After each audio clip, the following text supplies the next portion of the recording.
Welcome to New Connection, where you can tune in and grow. I'm your host, Vicki Thompson. You may be familiar with New Connection magazine for conscious living, which has been enjoyed by readers in the Pacific Northwest for more than 20 years. Now we're excited to bring New Connection to life in your home. On New Connection, we welcome authors, practitioners, and visionaries to share new ideas for alternative health, spirituality, and personal growth. Today, I'd like to welcome to New Connection Nora Gedgaudas, who is the author of Primal Body, Primal Mind, Beyond the Paleo Diet for Total Health and a Longer Life. Nora is also a nutritional therapist and a clinical neurofeedback specialist based in Portland. Nora, welcome to New Connection. Vicki, thank you so much for having me here. Well, when we talk about diets, we usually don't think of cavemen. But you're Unfortunately. Yeah, you're kind of talking about way back in the past where Right. you talk about diets. And you get into some very interesting things in your book. And you talk about what the cavemen ate in the Paleolithic era. Yeah. And should we care what they ate? Can we I eat the think we same need. thing? Yeah, I think we need to care a lot. And it's not necessarily an entirely simple answer, but we've had roughly 3 million years, close to it, of human evolution. And we have a couple of different things we can look at as a Paleolithic era, most of which was not what we know today as the Neo-Paleolithic era, where we have this huge variety of plant life growing and all that sort of a thing. We spent a lot of time in what people think of as Ice Age. But whatever we ate as humans during that long history of evolution would have certainly impacted our physiological requirements, the way our physiology is designed, and our nutritional requirements. So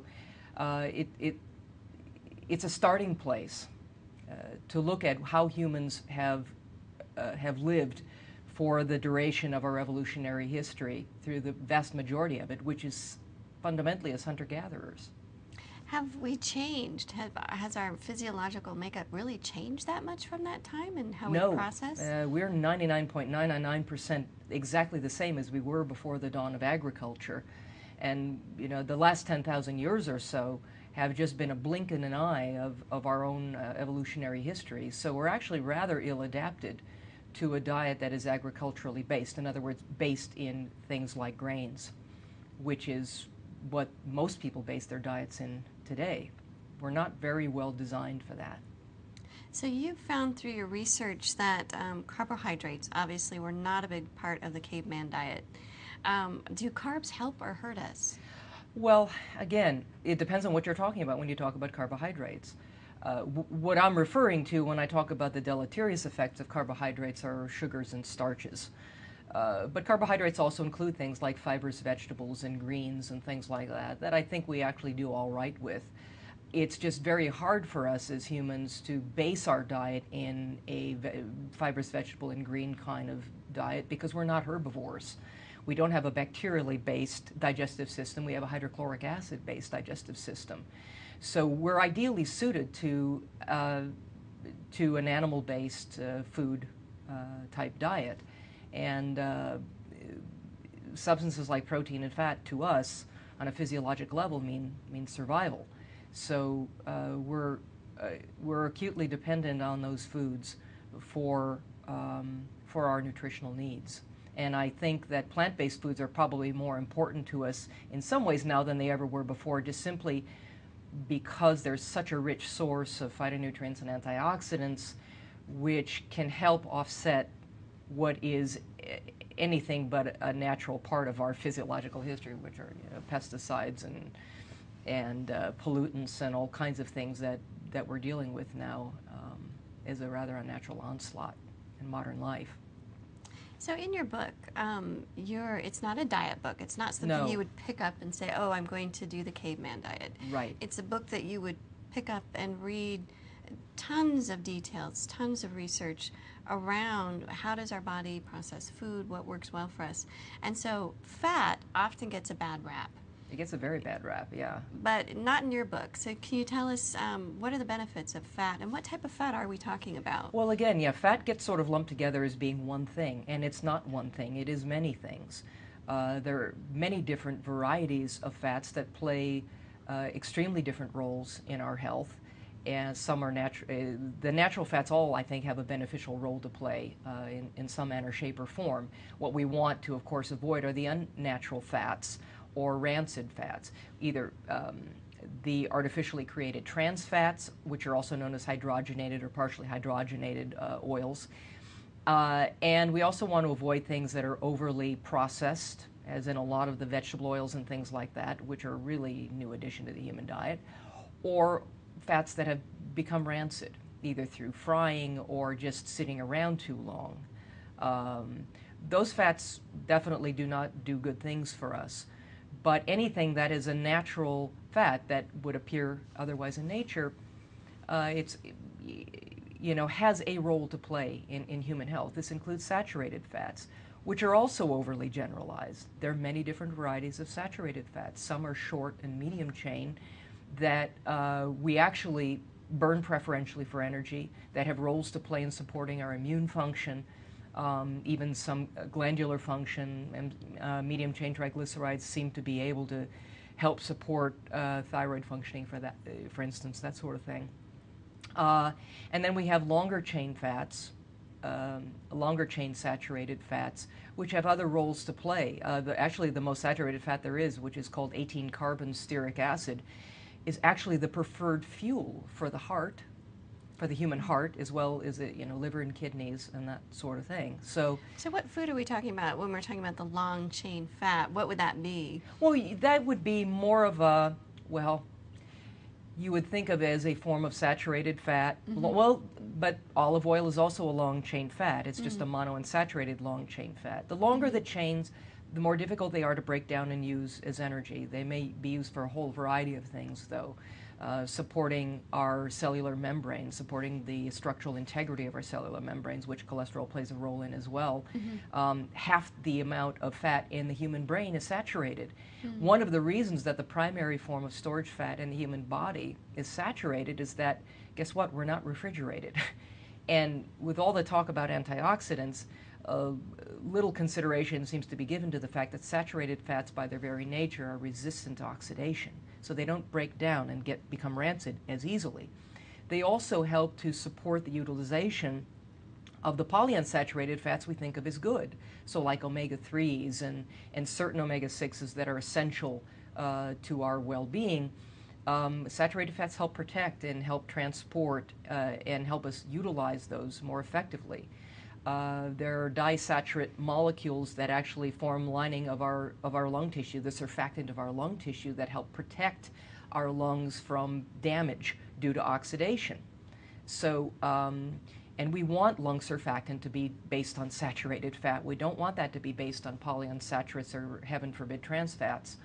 So there are a variety of fats, and most of the longer chain fats are actually, they're not even absorbed into the bloodstream. They're absorbed through the lymphatic system, and they play, both short and long chain fats play complex roles with respect to our immune function, our cognitive functioning. Our nervous system is 80% fat, and you cannot have a healthy functioning nervous system without sufficient dietary fat. And this is one of the big problems that comes along when they talk about low-fat diets.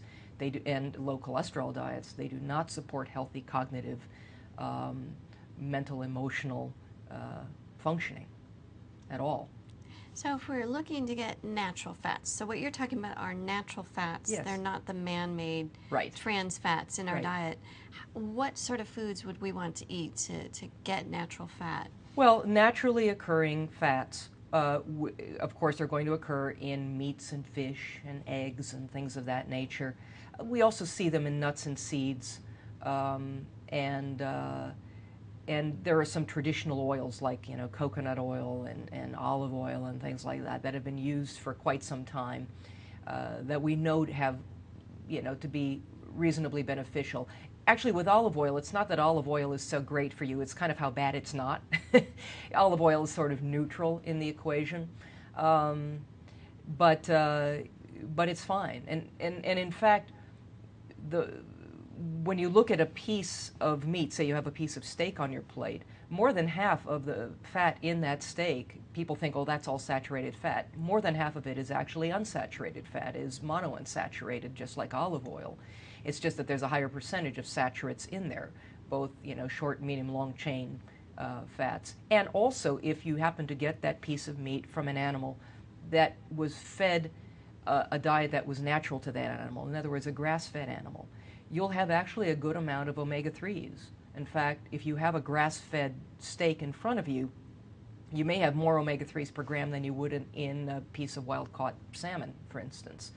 So our ancestors got their omega-3s mainly by eating wild game. And the form of omega-3s found in animal source foods like either wild game or grass-fed meat or wild-caught cold water fish, those omega-3s are the ones that we make the best use of. Now, the stuff that you find in flaxseed oil and walnuts and that kind of thing, that's what's called the parent form of omega-3.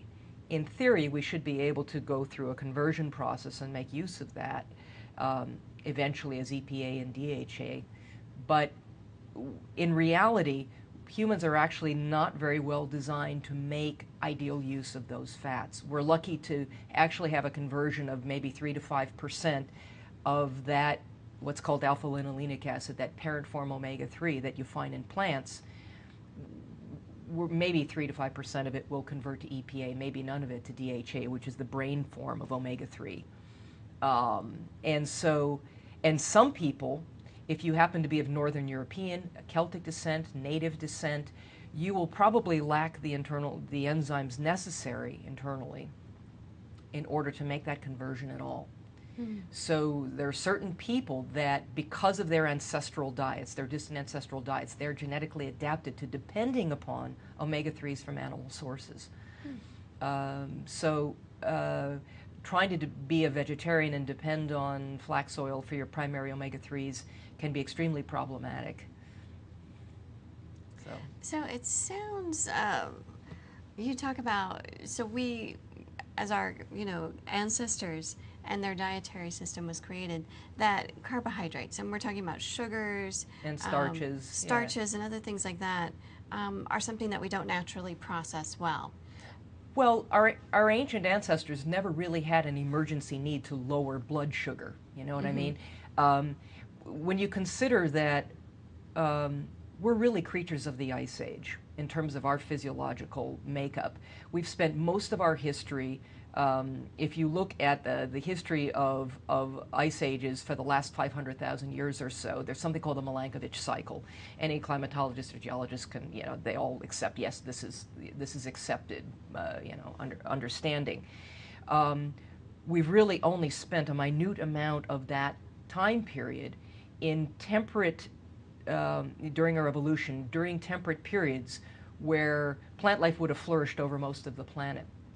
On average, we've spent about 90% of that really during much colder, where the planet was much colder. And yes, there was always the equatorial region where people may have congregated, but humans were all over the planet. If we were designed somehow to be dependent on carbohydrates as our primary source of fuel, as the food pyramid would suggest, we never would have survived to this point. We're really designed to make use of fat as our primary source of fuel. That's why we're able to store enough fat, for instance. The average person could probably, they wouldn't be happy doing this, and I don't suggest it, but we could probably survive a good month or so without any food, just living on our fat stores alone as a primary source of energy. Whereas if we had to depend on sugar as our primary source of fuel, we can't store more than about 2,000 calories worth of glycogen in our muscles and in our liver at any given time. Blood sugar is designed to be our rocket fuel. That is our, it's designed to be sort of, in my book I liken it to kindling, to sort of be something that be burned up very quickly, used in an emergency to help us maybe outrun a predator or catch something to eat, anything that, where we need that supercharge. But you don't necessarily need rocket fuel to get around in life and to do your day-to-day things. sugar, which is basically we're talking about glucose as that sort of that base form of energy. The myth that gets perpetrated is that we, of necessity, have to have glucose to fuel our brains, we have to have glucose to fuel our organs and our tissues, and that's just simply not true. It's only conditionally true if we have adapted ourselves to depending upon sugar as our primary source of fuel. Then we are enslaved to that need. But that's not the only option. We're actually better designed to make use of something called ketones as a primary source of fuel. Ketones are the energy units of fat. And ketones are very long burning, they're very even burning. We have a tremendous supply always at our disposal. And the only tissues in the human body that actually have to have glucose in order to fuel themselves, in order to go on, are our red blood cells. They feed anaerobically, because sugar is an anaerobic fuel, in order to preserve their precious cargo, which is oxygen. But everything else in the human body that can burn in an can be sustained in an oxygen-based atmosphere, can happily depend upon ketones for its primary source of fuel. Ketones and free fatty acids are what we're made for, and it makes sense. If you look upon these macronutrients like sugars and fats, strictly from the standpoint of carbohydrates and fats, strictly from the standpoint of the energy that they provide us. Again, you can look upon carbohydrates, sugar and starch, as being basically a form of kindling. So your brown rice and your beans and things like that, you could sort of look upon as twigs on the metabolic fire, so to speak. And you can look upon things like white rice, potatoes, bread, cereal as like throwing paper on the fire. Alcohol would be like throwing gasoline on the fire or lighter fluid on the fire. And I don't know if you've ever heated your home with a wood stove. I have one. I'm from Minnesota, so these sorts of analogies work well for me. Yeah. And if I had to heat my house with nothing but kindling, well, I could do it. But I would be having to manage that all day. I would have no life. Fire, I would be a slave to keeping that fire alive. I'd be throwing handfuls of twigs. I'd have to have a huge volume of space to store it in. And I would be preoccupied with that all day long. And heaven forbid I should, take a little too much time away to, I don't know, take a bathroom break or go do something. And suddenly, like, oh my gosh, the fire's going out. I've got to lighter fluid or, whatever it takes, or paper to get it going again to keep feeding that fire. This is what the majority of people are doing. This is what a grain-based diet does to us. It gives us an unnecessary preoccupation with where our next meal is coming from, and it forces us to have to manage blood sugar. But what if you were able to take blood sugar completely out of the mood and cognitive and energy equation?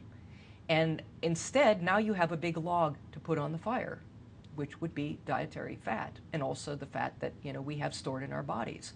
You put you put a log on the fire, and now you have a life. You can go off and you can do other things. You can even, sleep, and the fire will burn. And as the fire starts to go down, you look and say, oh, time to add another log. You add another log, and you can still go on with your life, and it's even burning. It's not this chronic up and down sort of emergency state, which is how most people seem to conduct their lives.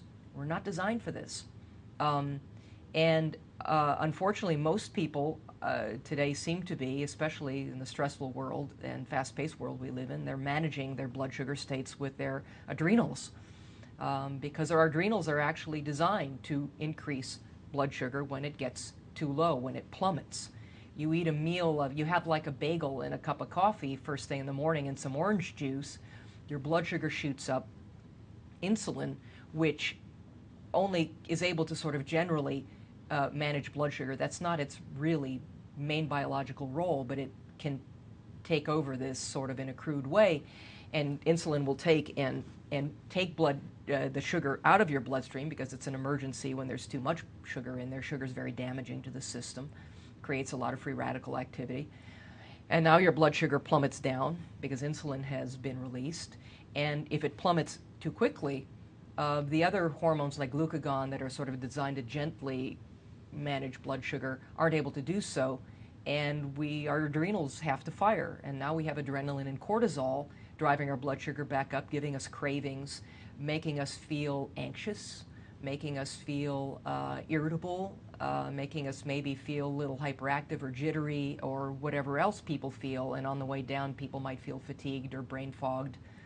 You know, I can, on a more of a diet depending on fat as a primary source of fuel, you know, I could have, say, a duck egg cooked in some ghee or something, you know, at 6 o'clock in the morning.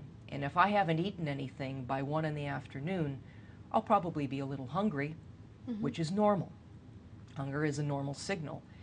But it's not a state where I'm extremely fatigued or irritable or jittery or confused or whatever else people get when they are having that blood sugar moment.